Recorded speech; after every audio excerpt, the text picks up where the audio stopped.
I paid my parents' bills for years, then overheard them mock me as a low-education freeloader at Christmas, so I cut them off cold. Hi, everyone. Before we dive in, a quick favor. If you enjoy content like this, please hit the subscribe button. It's free, supports the channel, and ensures you never miss out on amazing videos. All right, let's get started. So, I've been thinking about this a lot lately because it's Christmas again, and it's bringing up a lot of memories from last year. Honestly, I've been trying not to dwell on it too much, but it's hard when the decorations, music, and general holiday vibes remind me of how everything went down. Last Christmas was when I realized how messed up things were with my family and decided to finally put myself first. For a little background, my name's Lucas, and I'm 28 now. I grew up in a small town, the kind of place where everyone knows everyone, which sounds cozy until you're the one everyone whispers about. My family was what you'd call average on the outside. Mom, Dad, me, and my little sister, Emily. My grandparents lived with us too for a while, and they were probably the only ones who really cared about me, but I'll get to that. Emily is 7 years younger than me, and from the moment she was born, she was basically the queen of the house. I don't blame her for that. She didn't ask to be the favorite, but it was obvious to everyone, even as a kid. Her birthdays were these huge events with decorations, cakes, and gifts that would make you think she was royalty. Meanwhile, my birthdays were combined with Christmas, as my birthday is a few days before. One gift, usually something useful like a notebook or socks. I mean, I get it, times were tough, but it still felt like I didn't matter as much. It wasn't just birthdays, though. When Emily joined the debate team in high school, my parents were at every competition cheering her on. But when I played my last basketball game as a senior, they didn't even show up. They said they had to take Emily to practice. Stuff like that happened all the time. It wasn't even subtle. Now, my grandparents, they were great. My grandma, especially, would always try to make me feel included. She'd tell my parents off for ignoring me, but honestly, it didn't change much. When they passed away, both within a few months of each other, it was like the last bit of support I had in that house disappeared. My parents started leaning on me more, but not in the way you'd expect. By the time I graduated high school, I already knew college wasn't in the cards for me. I wanted to study computer science. I was obsessed with coding, building little programs on my own whenever I could. But my parents shut that down immediately. "We don't have the money for that," they said, as if that was the end of the conversation. But somehow they had money for Emily's extracurriculars and private tutors. It hurt, but what could I do? So I moved to the city and got a job at a small tech company doing clerical work. It wasn't glamorous, but it paid the bills, and I was determined to make something of myself. I taught myself to code in my free time. YouTube tutorials, free courses, anything I could get my hands on. After a year or so, I managed to move into an entry-level developer role at the same company. Even though I was finally on my own, my parents were still a big presence in my life. They started calling me every month, asking for money. It wasn't framed as a request either. It was more like an expectation. You know, raising kids isn't cheap, my mom would say, or, "We've done so much for you, it's the least you can do." And yeah, I started sending them money every month. Even though I didn't have much to spare, it didn't stop there. When Emily got accepted into a prestigious law school, I genuinely felt happy for her. Even though things had always been unbalanced between us growing up, I still cared about her. She was my little sister, and I wanted her to do well. My parents called me the day she got her acceptance letter, going on and on about how proud they were. "She's going to be a lawyer," my mom kept saying, like she'd already passed the bar. Of course, the conversation didn't end there. They brought up how expensive law school was and how much Emily would need to succeed. Then came the subtle hints about how I could help. "You know, it would mean so much to her if you could pitch in," my dad said. My mom chimed in, "You're doing so well now. It's only fair to help your sister. After all, we've supported you your whole life." I didn't even argue. Maybe it was the guilt they'd instilled in me over the years, or maybe I just wanted to believe I was doing the right thing. Emily was always kind to me when we were younger, standing up for me when our parents compared us. I wanted to support her like she had supported me back then. That's why I agreed to help. I ended up covering her first-year tuition, the admission fees, and even some of the living expenses, so she could move closer to campus. It wasn't easy. I had to dip into my savings, and for months I lived on a tighter budget just to make it work. At first, it felt worth it. Emily was so grateful, or at least that's how it seemed. She called me a lot in those first few months, thanking me over and over for helping her out. "I wouldn't be able to do this without you, Lucas," she said once. I remember feeling a weird mix of pride and relief hearing those words. It was like all the sacrifices I'd made were finally paying off. She'd tell me about her classes and how challenging but exciting they were. We've got this one professor who's like a total legend in the field, she'd say. He's tough, but I'm learning so much. I liked hearing about her life, even if I couldn't relate to it. I hadn't gone to college, so I didn't have stories about professors or campus life, but through her, I got a small glimpse of what it was like, and that felt nice. The calls started to slow down after a while. At first, I didn't think much of it. Law school sounded intense, and I figured she was just busy. When she did call, it was usually because she needed something. Hey, Lucas, I'm running low on rent money. Can you help? Or I need this textbook, but it's crazy expensive. Can you send me a bit to cover it? I always said yes. I told myself it was just temporary, that once she graduated and became a lawyer, everything would even out. She'd pay me back, and maybe our parents would finally start treating me with some respect too. But then her tone started changing. The gratitude from earlier in the year was gone, replaced with this expectation, like it was my duty to help her. There was no thank you anymore, just a quick acknowledgement before she hung up. When I tried to ask her how she was doing or talk about my life, she seemed distracted, like she couldn't wait to get off the phone. Yeah, I'm fine, Lucas. Anyway, about that rent money.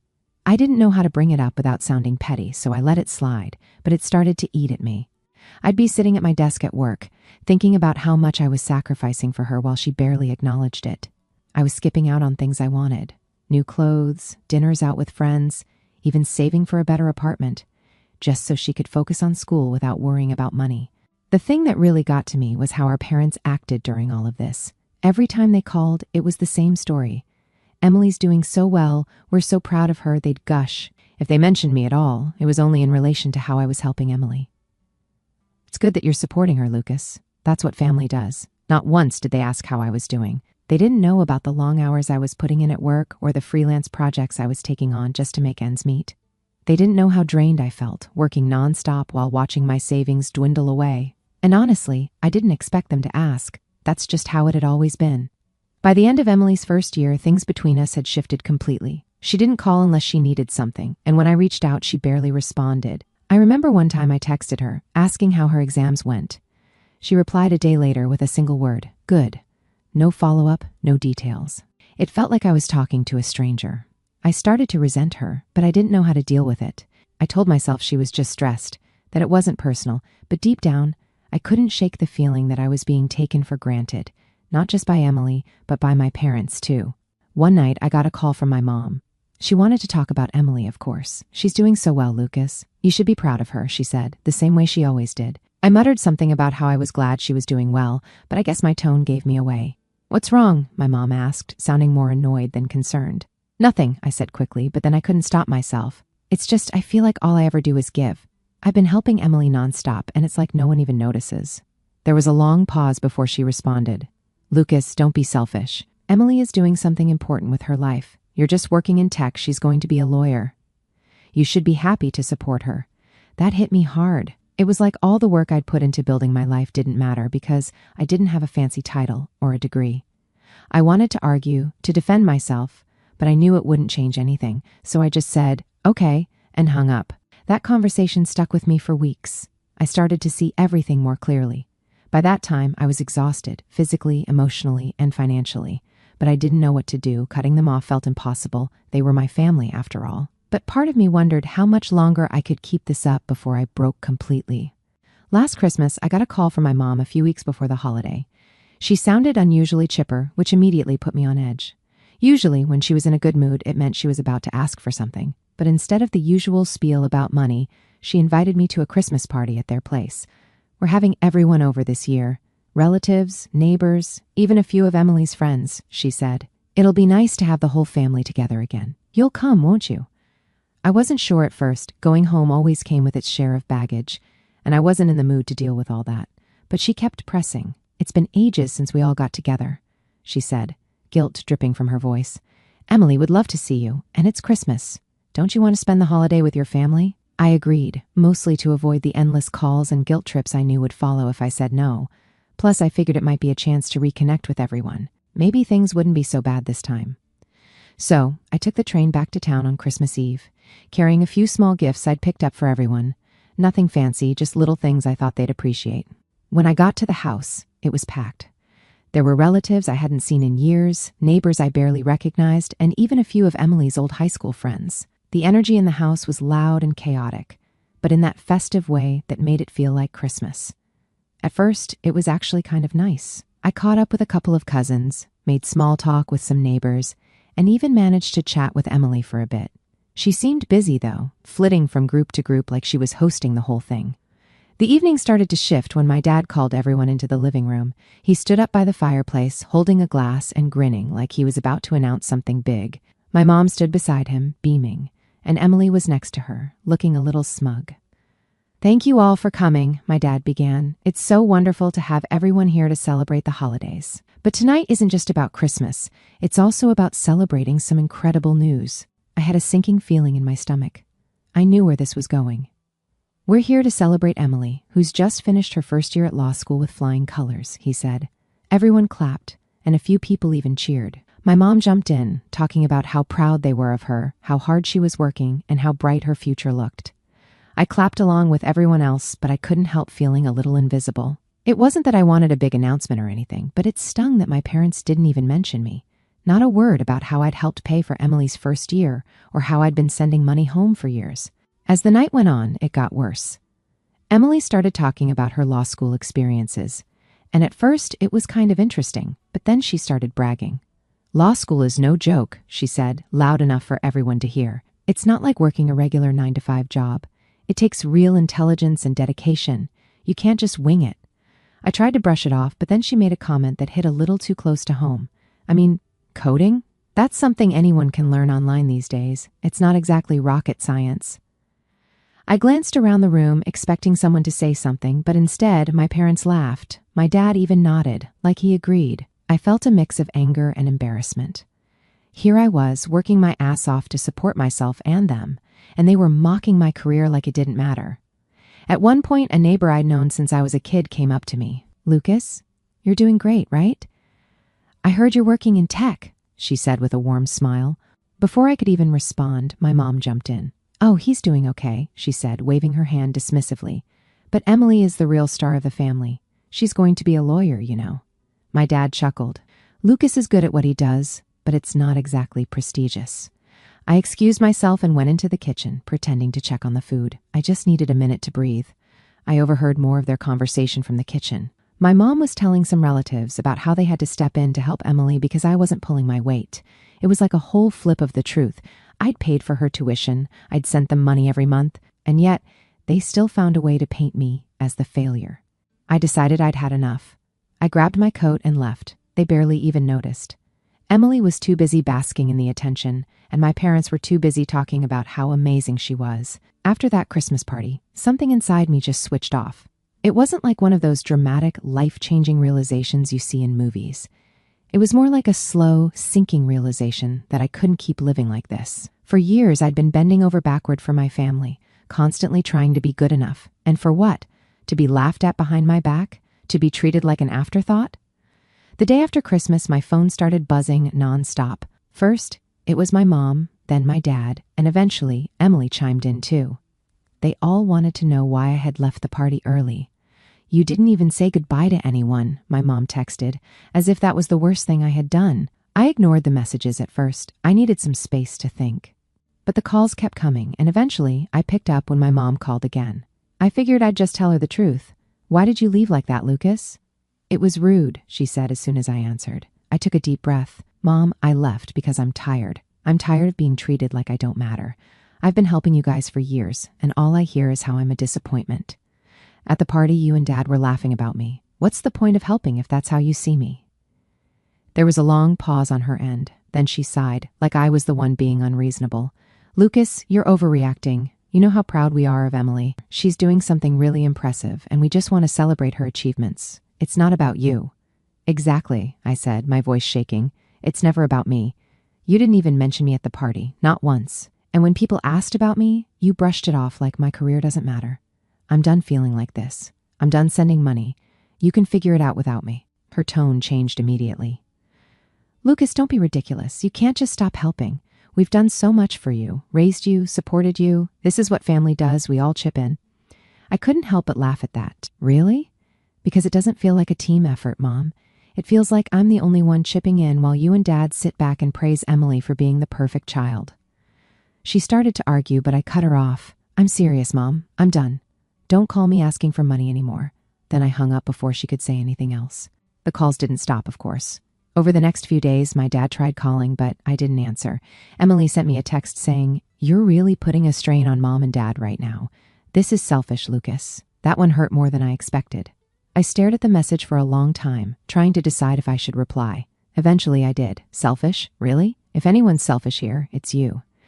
Her response came almost immediately. "I didn't ask you to pay my tuition. You chose to do that. Don't blame me for your decisions." That was the moment I realized just how far apart we drifted. After that, I blocked her. I knew it wasn't a permanent solution, but I couldn't deal with her attitude anymore. The first month after I stopped sending money was strange.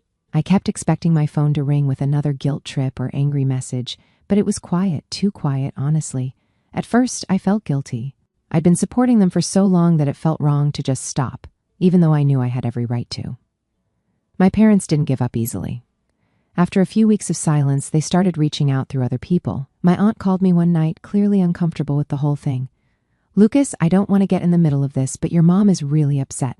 She says you're refusing to help them. What's going on?"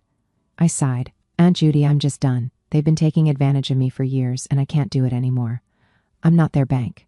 If they're upset, that's on them." She didn't argue with me, which I appreciated. "I understand," she said after a moment, "but they're struggling, Lucas. You might want to think about helping them, even just a little." I thanked her for the advice, but I didn't take it. I'd already made up my mind. The thing is, once you stop giving in to people who take you for granted, you start to see things more clearly. I started thinking about all the times I'd bent over backward for my family and how little they'd done in return. When I moved to the city, they didn't help me at all, not even a ride to the train station. When I got my first promotion, they didn't celebrate it, but when Emily got into law school, it was like the second coming of Christ. Looking back, I realized they'd never really seen me as a person with my own goals and dreams. To them, I was just the older brother, the one who had to make sacrifices so Emily could shine. It was a few months after I stopped sending money that Emily finally reached out again. Up until that point, I hadn't heard much from her after I blocked her. I assumed she'd just moved on, figuring out her own way to manage things.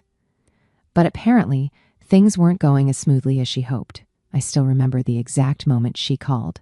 It was a Wednesday evening, and I'd just gotten home from work. My phone buzzed, and her name popped up on the screen. For a second, I debated not answering. I mean, what could she possibly have to say that I'd want to hear? But out of curiosity, I picked up. "Lucas," she said, her voice tight. No hello, no small talk, just my name, like she was gearing up for something big. "What's up?" I asked, already bracing myself. She sighed, and I could practically hear her trying to decide how to phrase whatever she was about to say. "Look, I need your help. My tuition for the second year is due, and Mom and Dad said they can't pay it. I've tried to get scholarships, but there's nothing available right now, and I don't know what to do." There it was, the ask. I leaned back in my chair, staring at the ceiling as I tried to process what she was saying. "Emily, I already helped with your first year," I said, keeping my voice as calm as I could. "I told you I couldn't keep doing this. You knew that." Her tone shifted immediately. The desperation was still there, but now it had this sharp edge, like she was getting annoyed with me. "Yeah, but I thought you'd understand how important this is, Lucas. If I don't pay, I could get kicked out. Do you have any idea what that would look like? Everyone knows I'm in law school. If I drop out, it'll be humiliating for me and for the family." I sat up straight, her words hitting me like a slap in the face. "Emily, are you seriously more worried about how it'll look than the fact that you might actually get kicked out? That's what you care about?" She didn't even hesitate. "Of course I care about that. I've worked so hard to get here, and I can't let it all fall apart because you suddenly decided to be selfish." There it was, that word again, selfish. I'd heard it so many times from my parents, and now from Emily, and every time it stung a little less. But this time, it just made me angry. "Selfish?" I repeated, laughing bitterly. "Emily, do you even hear yourself?" Now, because I finally said no, I'm the selfish one? She let out this frustrated groan, like I was being unreasonable. "Lucas, I'm not asking you to support me forever. Just this one time, okay? I'll pay you back once I'm a lawyer. You know I will." That was the part that really got to me. She didn't even realize what she was asking. To her, it was just this one time, but to me, it was years of being taken for granted. I knew in that moment that if I gave in now, it wouldn't be the last time. There would always be one more thing she needed help with, and I couldn't keep doing it. "No, Emily," I said firmly. "I'm done. You need to figure this out on your own." She was quiet for a second, and I thought maybe she was trying to process what I said, but then she spoke, and her voice was colder than I'd ever heard it. You know what, Lucas? Fine. Be that way. But don't come crying to me when you need something. At least I'm trying to do something with my life, unlike you. I didn't even respond. I just hung up. The next time I heard anything about Emily was through one of our relatives. Apparently, she'd been venting to everyone who would listen about how I refused to help her and how it was my fault that she was struggling. Mom and Dad backed her up, of course, painting me as the villain in this whole situation. Over the next few months, things started to unravel for Emily. Without my financial support, she had to take on part-time work, which ate into her study time.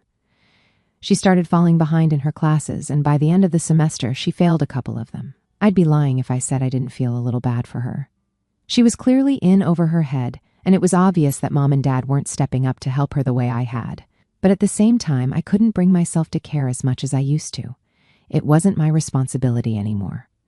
Every so often, I'd hear updates through the grapevine about how she was doing. Some relatives tried to make me feel guilty, saying things like, if only you'd helped a little more, maybe things would have turned out differently. But I knew better. Emily's situation wasn't my fault. It was the result of years of entitlement and unrealistic expectations.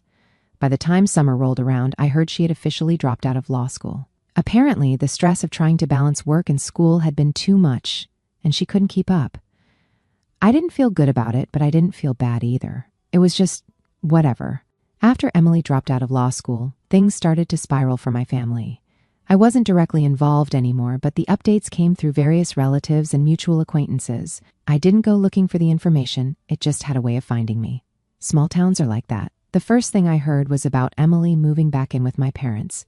She hadn't been able to make it on her own after losing her student status. Apparently, the part-time job she had wasn't enough to cover her rent, and without being enrolled in school, she couldn't qualify for the scholarship she'd been banking on. So, back she went, tail between her legs, to the same house where she had been the star child just a few years ago. At first, I figured my parents would be happy to have her back. I mean, she was their golden child. But from what I heard, things weren't exactly smooth sailing. It turns out that Emily had grown used to living on her own and wasn't thrilled about being under their roof again. She clashed with them constantly, about money, about house rules, about everything. One of our old neighbors, Mrs. Bailey, ran into me at the grocery store when I was in town visiting a friend and filled me in on some of the details. She was the type who loved gossip and didn't seem to care whether it was her place to share. Lucas, I don't mean to pry, she started, which was a clear sign that she absolutely did. But I've been hearing some arguments coming from your parents' house. Everything all right over there? I shrugged, trying to seem indifferent. I wouldn't know, Mrs. Bailey. I haven't talked to them in a while. She gave me a look that said she didn't believe me, but kept going anyway. Well, it's just that Emily seems to be struggling a bit. I see her around town sometimes, and she doesn't look too happy. And your father, well, let's just say he's not his usual cheerful self. The next big update came from my aunt, who called me one evening. I hadn't spoken to her much since everything went down, but she was always the one in the family who tried to mediate conflicts. Lucas, she said, her voice heavy with concern, I just wanted to let you know that things are getting tough for your parents. I leaned back in my chair, already bracing for the guilt trip. What's going on? Well, she started, drawing out the word. Your dad lost his job a few weeks ago. There was some kind of incident at work. I don't know the full story, but he had to resign. And your mom, bless her, she's been trying to pick up more hours at the grocery store, but it's not enough. I didn't say anything right away. Part of me felt bad for them. Losing a job is never easy, especially at their age. But another part of me couldn't help but think that maybe this was karma catching up with them. I just thought you should know, my aunt continued. They're really struggling to make ends meet, and with Emily back home, well, it's been hard on everyone. I took a deep breath before responding. I appreciate you letting me know, Aunt Judy, but there's nothing I can do. I've already done more than my fair share for them. She didn't argue after that, but the call left me feeling uneasy. I wasn't second-guessing my decision, but it was hard not to think about how things had gotten to this point. As the months went by, I started hearing more about how things were falling apart at home. My dad, once the breadwinner, was now struggling to find work. Apparently, his incident at work had been serious enough, something essay-related, that it was making it hard for him to get hired anywhere else. Meanwhile, my mom was burning herself out, trying to pick up the slack, working as many shifts as she could. And then there was Emily. She wasn't working much, from what I heard. She spent most of her time at home, playing video games and scrolling through social media. She'd gone from being the golden child to a 20-something living in her parents' basement, and I could only imagine how that was affecting her ego. It wasn't long before the neighbors started noticing the tension. Mrs. Bailey wasn't the only one who'd heard the arguments. Apparently, they were loud enough to draw attention from half the street.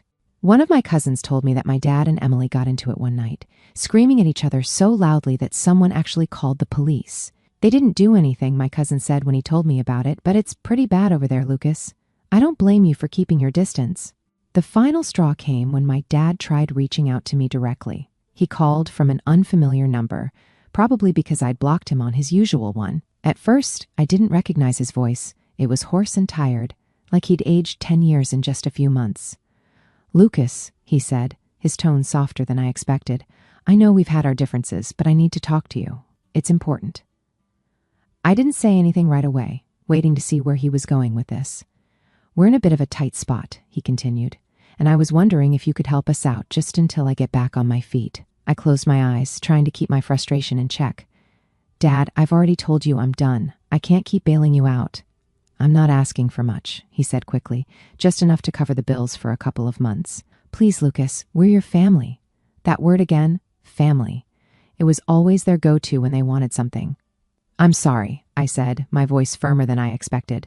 He tried to argue, but I hung up before he could get too far. I knew if I let him keep talking, I'd start to feel guilty again, and I couldn't afford to go down that road. Now, it's been almost a year since I cut ties with my family, and honestly, I feel like a completely different person. When I think back to where I was last Christmas, stressed, broke, and constantly worried about disappointing people who never seemed to care about me, I can hardly believe how far I've come. It's not like everything is perfect now, but for the first time in my life, I feel like I'm in control. After I stopped sending money to my family, I suddenly had all this extra breathing room financially. It was strange at first. I'd been living paycheck to paycheck for so long that I didn't even know what to do with the extra money. For the first few months, I saved as much as I could, just in case something unexpected came up.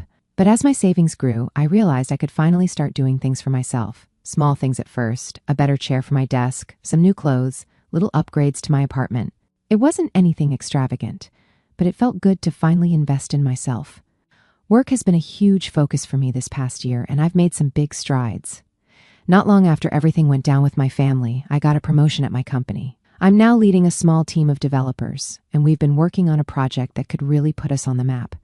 It's exciting, but it's also a lot of pressure. The funny thing is, I'm handling the pressure better than I ever thought I could. I think cutting ties with my family freed up so much mental energy that I can now put into my work. I don't have that constant weight on my shoulders anymore. The guilt, the obligation, the stress of trying to please people who never appreciated me. For the first time, I feel like I'm actually good at what I do. I don't mean that in a braggy way, it's just that I've stopped doubting myself so much. Before, every time I achieved something, I'd hear my parents' voices in my head, downplaying it or comparing it to Emily's accomplishments. But now, those voices are gone, and it feels incredible. One of the biggest changes in my life has been deciding to go back to school. This was something I never thought I'd get the chance to do. Growing up, college always felt like this unattainable dream. My parents made it clear they wouldn't help me with tuition, and for a long time, I just accepted that I'd never have the opportunity. But now, with my finances in a much better place, I've started taking online classes in business management. It's been a challenge, balancing work and school, but it's a challenge I actually enjoy. I'm learning so much, and I'm already seeing how I can apply some of it to my job. Eventually, I'd love to start my own business. That's the long-term goal. I don't know exactly what it'll look like yet, maybe a software company or a consulting firm, but the idea of being my own boss is really motivating me. Socially, things have been different. Cutting ties with my family hasn't been easy to explain to people, especially new friends or coworkers. When someone asks about my family, I usually just give a vague answer, like, "We're not really in touch." Most people don't push further, but every now and then, someone will ask, "Why not?" It's hard to sum up years of dysfunction in a single sentence. Sometimes I just say, "We had different priorities," and leave it at that. But the truth is, I don't really care what people think about it anymore. I used to feel ashamed, like I'd failed as a son or a brother, but now I realize that walking away was the best thing I could have done. As for my family, I haven't heard much from them recently. For a while, there were the occasional guilt trips through relatives, my aunt calling to say my mom was struggling, a cousin asking if I'd consider helping Emily out again, but eventually, those calls stopped. From what I've gathered, Things haven't improved much for them. My dad still hasn't found steady work, and my mom is working even more hours to keep the house running. Emily, last I heard, was still living at home and not doing much of anything. It's sad, in a way. I don't wish them harm, but I also don't feel responsible for their choices anymore. They made their bed, and now they have to lie in it. If there's one thing I've learned through all of this, it's that you don't owe anyone your peace. Sometimes the best thing you can do is walk away, even if it feels like the hardest choice in the moment. So, yeah, that's where I am now. It's not perfect, and it's not easy, but it's mine. And honestly, that's all I've ever wanted.